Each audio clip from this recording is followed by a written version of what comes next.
विकासगंज में सत्यम रहता था। वो बहुत ही खुशमिजाज और मेहनती लड़का था। जब वो छोटा था तभी उसके वालिद एक हादसे में गुजर गए थे। तालीम के समय तालीम और खेल कूद के समय खेल कूद कर वो हमेशा अपने क्लास में अव्वल आता था। सत्यम का रवैया देखकर स्कूल के टीचर्स उससे बहुत मोहब्बत करते थे। बचपन से ही सबका प्यारा होने की वजह से वो हमेशा ही सबसे मिलजुल कर रहता था। कुछ वक्त के बाद सत्यम की माँ भी एक बीमारी की वजह से गुजर गई। माँ के गुजर जाने के बाद सत्यम बिल्कुल तन्हा हो गया और अपनी नानी के घर जाकर रहने लगा। सत्यम बेटा, क्यों ऐसे मायूस बैठे हो? यहाँ हम सब तुम्हारे साथ हैं ना। तुम बेफिक्र रहो, सब ठीक हो जाएगा। सत्यम इतना मायूस था कि वो नानी की बात सुनता ही नहीं है। वो वहाँ से चला जाता है। नानी के घर पर रहने की वजह से वो वहीं के स्कूल में अपना दाखला करवा लेता है। बच्चों, कल स्कूल में पेरेंट्स टीचर की मीटिंग है। तुम सब अपने अपने पेरेंट्स के साथ यहाँ आ जाना। सत्यम बेटा, तुम अपनी नानी के साथ आ जाना। सत्यम नानी के साथ क्यों? तब तो हम भी अब्बा और अम्मी के साथ आएंगे।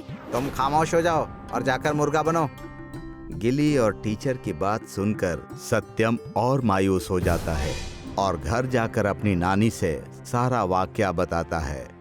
तुम घबराओ मत सत्यम बेटा, मैं तुम्हारे साथ कल स्कूल में पेरेंट्स मीटिंग में चलूंगी। नहीं, मुझे मेरी माँ के साथ ही जाना है। आपने कहा था मेरी अम्मी जल्दी आएंगी। कहाँ है वो? आप भी दूसरों की तरह झूठ बोलती हो। आ जाएंगी सत्यम बेटा। जो बच्चे अच्छे होते हैं, मालिक उनकी अम्मी को बुलाकर उन्हें तोहफा देते हैं, इसलिए जल्दी ही आ जाएगी। तुम अभी सो जाओ। कल हम दोनों स्कूल चलेंगे और तुम्हारा रिजल्ट देखेंगे। उस वक्त तो नानी ने सत्यम को बहला फुसला कर सुला दिया, मगर नानी ने सोचा सत्यम हमेशा जिद करता रहेगा। सत्यम को उसके सालगिरह पर एक तोहफा दे दूंगी, कुछ बेहतर। अगले दिन जब पेरेंट्स टीचर मीटिंग में सब गए तो वहां पर गिल्ली भी अपनी माँ के साथ आया हुआ था। मुझे माफ करना सत्यम, मैंने तुम्हारा दिल दुखाया है, लेकिन मैं तुम्हारे लिए तोहफा लेकर आया हूँ। ये लो, ये छोटा सा तोहफा। ये क्या है? और ये मेरे लिए है। सत्यम तोहफा खोलकर देखता है तो उसमें एक छोटा सा पुतला रहता है। ये देखकर वो बहुत खुश हो जाता है और अपनी नानी के साथ घर आ जाता है और कहता है, नानी, मुझे आपसे भी एक तोहफा चाहिए। मुझे आपसे अम्मी का पुतला चाहिए। जब तक अम्मी नहीं आती तब तक मैं उस पुतले के साथ ही रहूंगा।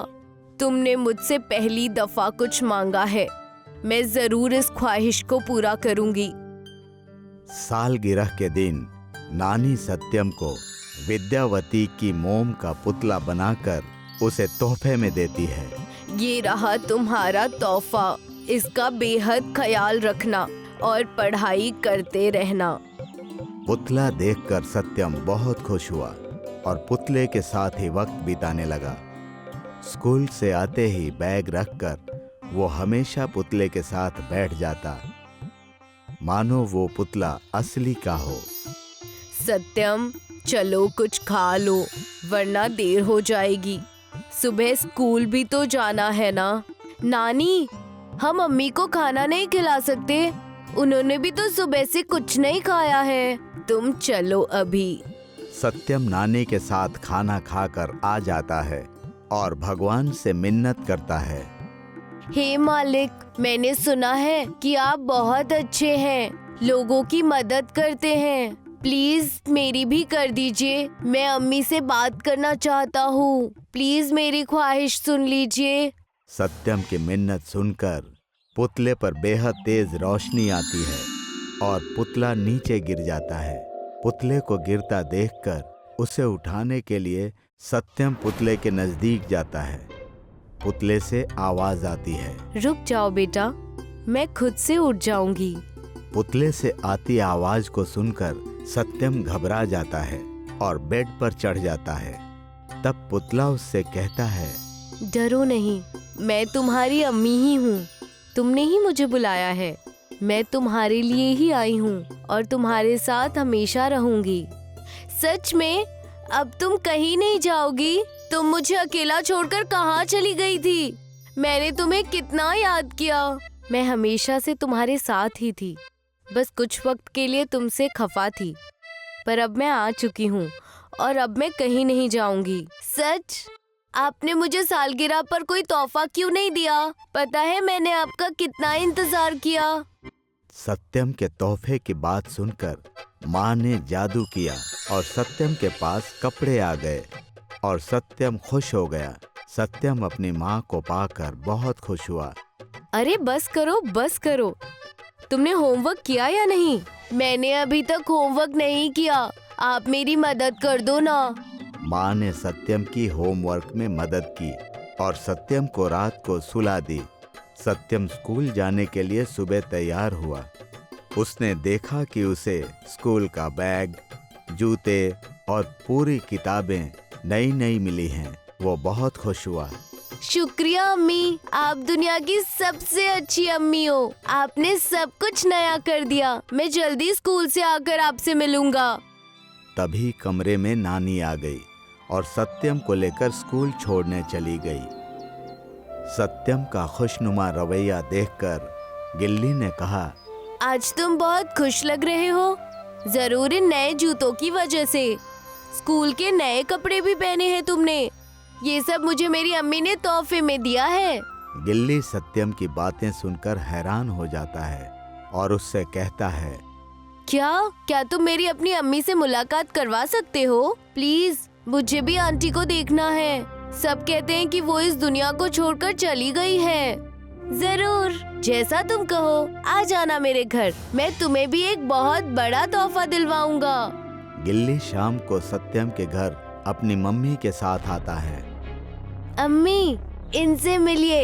ये है मेरा दोस्त गिल्ली और वो है उनकी अम्मी।